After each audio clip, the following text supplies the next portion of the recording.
There is a plant that soldiers carried into battle for 2,000 years, not as a weapon, as insurance. Because when a sword shattered bone, when a fall from a horse left a man crippled, this plant could mean the difference between walking again or never fighting again. Monks planted it in every monastery garden, not for decoration, but because it was the hospital, the pharmacy, the miracle they could count on when prayers weren't enough. Farmers in the 1800s called it green gold, more valuable than their grain, more reliable than their livestock, because this plant could fertilize an entire garden without a single chemical, feed animals better than expensive feed, and ask for absolutely nothing in return. And then, in the span of a single generation, it vanished. Banned by governments, pulled from health food stores, erased from seed catalogs. We were told it was dangerous, that it caused liver damage, that we should fear it, forget it, never touch it again. But here's what they didn't tell you. The plant isn't the problem. We just forgot how to use it safely. And in that forgetting, we lost one of the most powerful tools a gardener could ever own. Welcome to Golden Vault Garden, where we unlock the secrets that history buried. If you believe nature holds solutions that no corporation can patent, that our ancestors knew things worth remembering, hit that subscribe button and ring the bell. Because today, we're digging up the truth about comfrey, what it really is, what it really does, and why your garden is incomplete without it. Let's start with the name, because names tell stories. The scientific name is symphytum, from the ancient Greek symphio, meaning to grow together, to unite, to knit. But across medieval Europe, common people had a simpler name for it, knitbone. Not as metaphor, as medical fact. Picture this. It's 200 AD. You're a Roman legionnaire on the frontier. A Germanic tribesman's spear catches your shin and you hear the crack.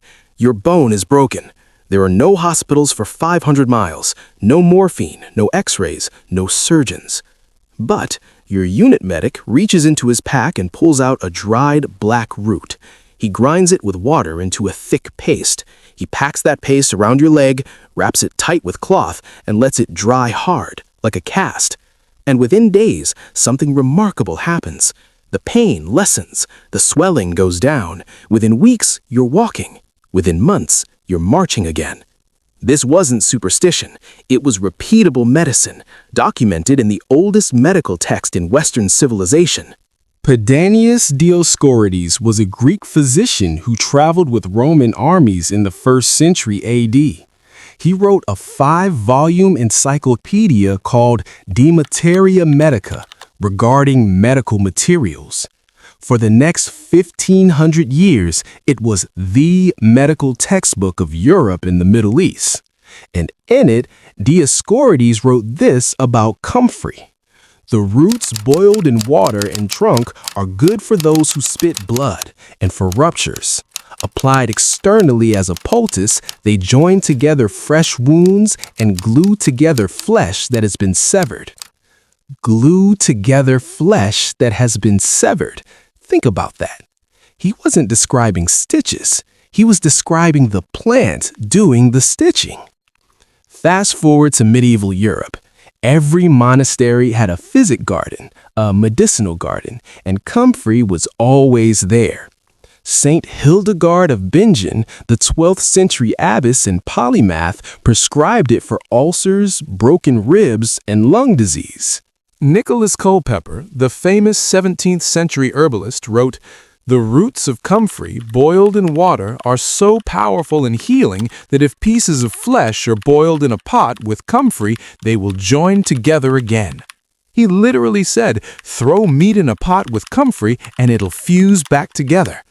Was he exaggerating? Maybe, but the point is, this wasn't fringe knowledge. This was mainstream medicine for 2,000 years. So why did it work? Modern science finally gave us the answer in the 20th century. Allantoin. Allantoin is a compound that promotes cell proliferation. It accelerates wound healing by stimulating tissue regeneration. Comfrey produces it naturally in concentrations so high that a single leaf contains more allantoin than a dozen tubes of pharmaceutical wound cream.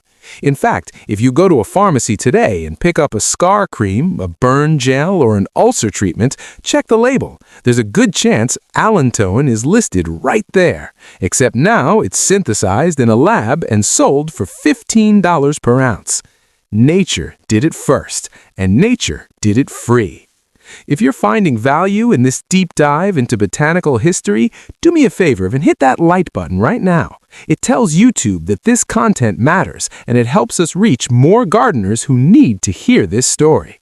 Let's keep this knowledge alive together.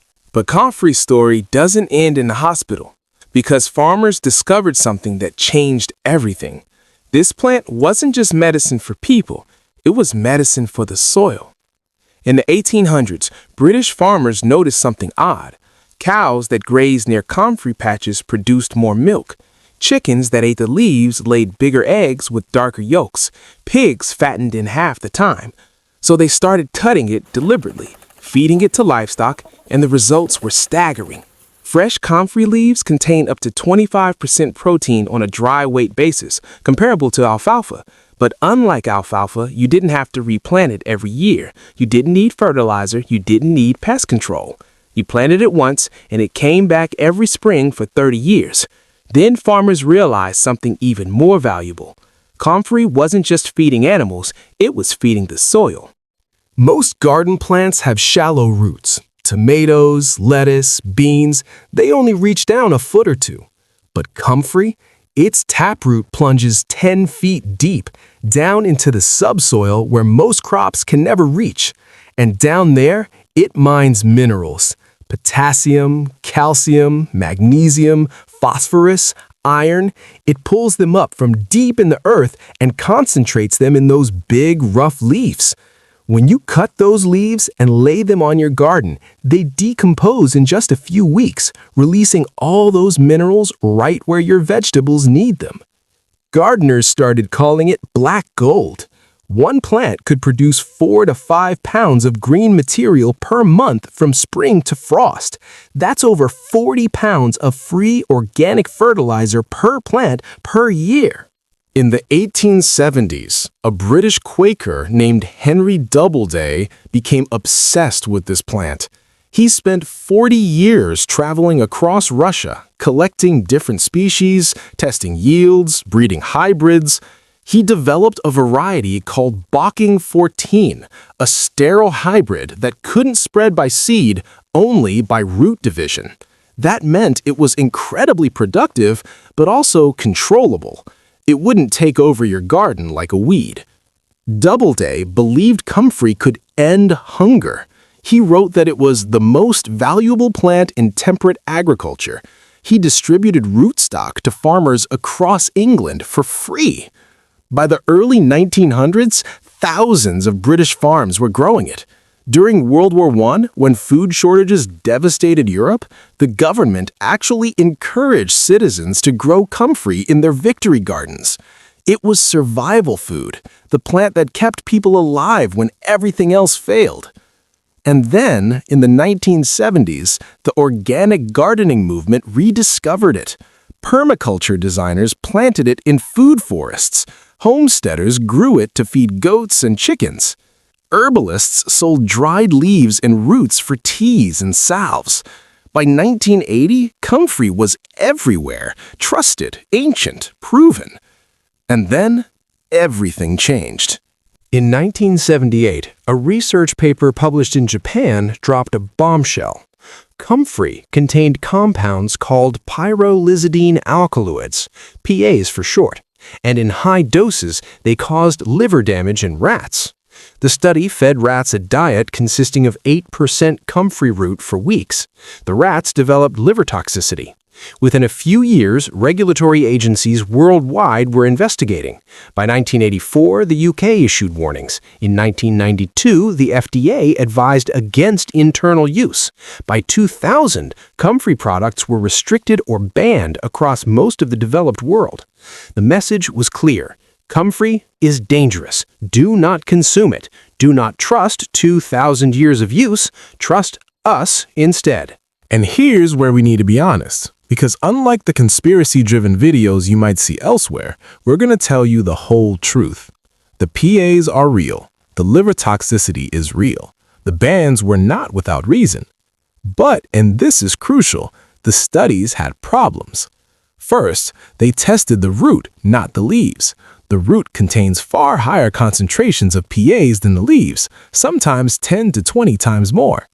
Second, the dosage was absurd, the equivalent of a human eating several pounds of dried root every day for months. No traditional use of comfrey ever involved that. Herbalists used the leaves for tea and the root externally for poultices. The studies didn't test those uses. Third, the species mattered. Many studies used Symphytum ascarum, Russian comfrey, which has higher alkaloid levels than Symphytum officinale, the common comfrey used in traditional medicine. And remember Bocking 14, the variety Henry Doubleday bred? Independent testing found it contains virtually no detectable pyrrolizidine alkaloids. It's, by all measurable standards, safe. Fourth, many common foods contain PAs. Honey can contain them from bees foraging on certain wildflowers. Grains can contain them from field contamination, yet no one banned honey or bread. The focus on comfrey was selective. And when you look at who funded some of these studies and who benefited from the bans, well, let's just say there are questions worth asking. Because here's the uncomfortable truth. A plant that fertilizes soil for free threatens fertilizer companies.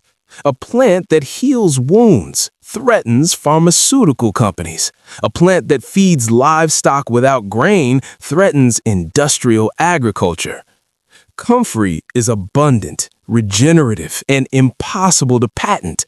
But at Golden Vault Garden, we don't deal in conspiracies. We deal in nuance. Were the studies flawed? Yes. Were the bans overly broad? Absolutely. But does that mean you should eat comfrey root by the handful? No. The tragedy isn't that they banned it as a supplement. The tragedy is that when they did, people stopped growing it entirely. We threw the baby out with the bathwater.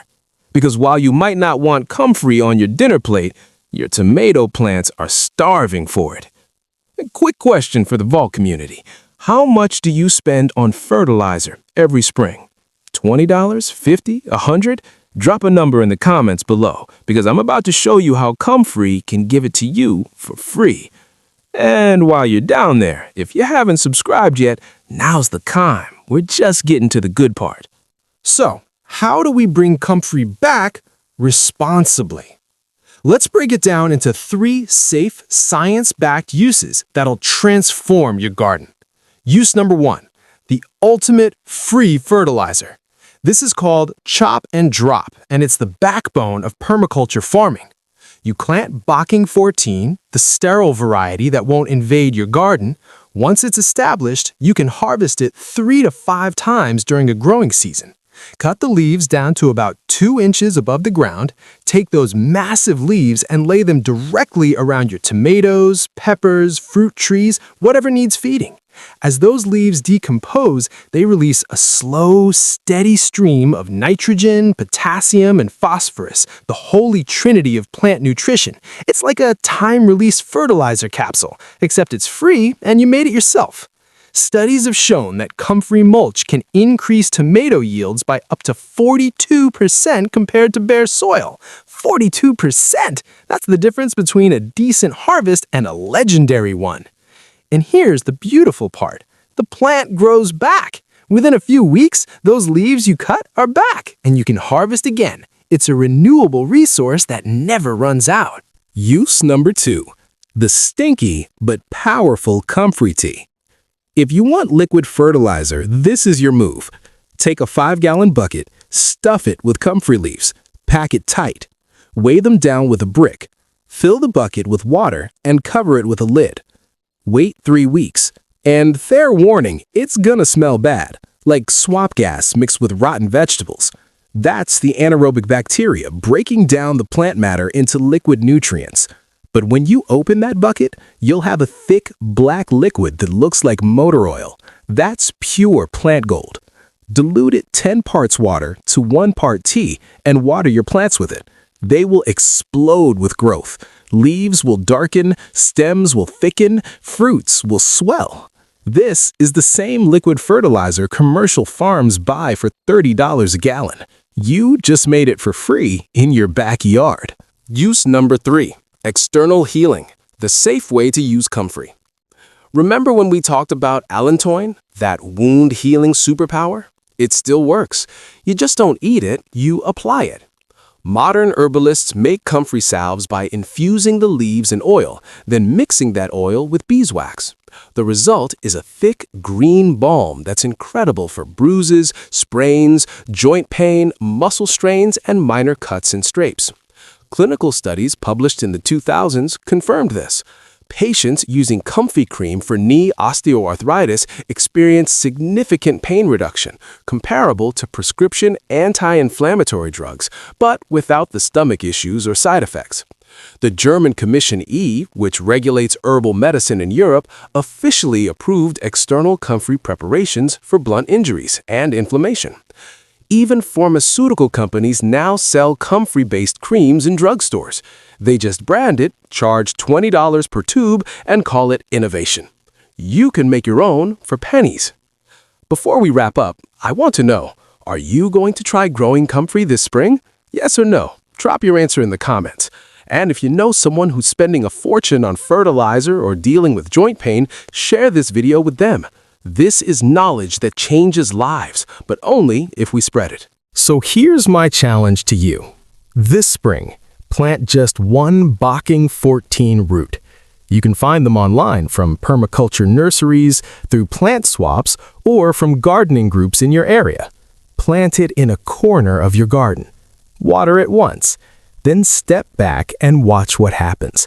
Watch it mine your soil. Watch it feed your plants. Watch your garden transform into something more productive, more resilient, more alive than it's ever been. And when your neighbor asks what your secret is, when they want to know why your tomatoes are twice the size of theirs, you tell them, I planted a piece of history. I planted green gold.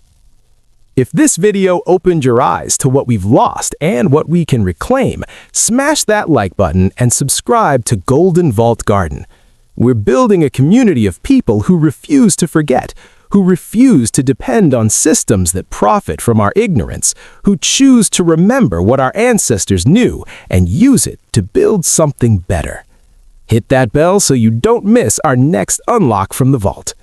And one more thing.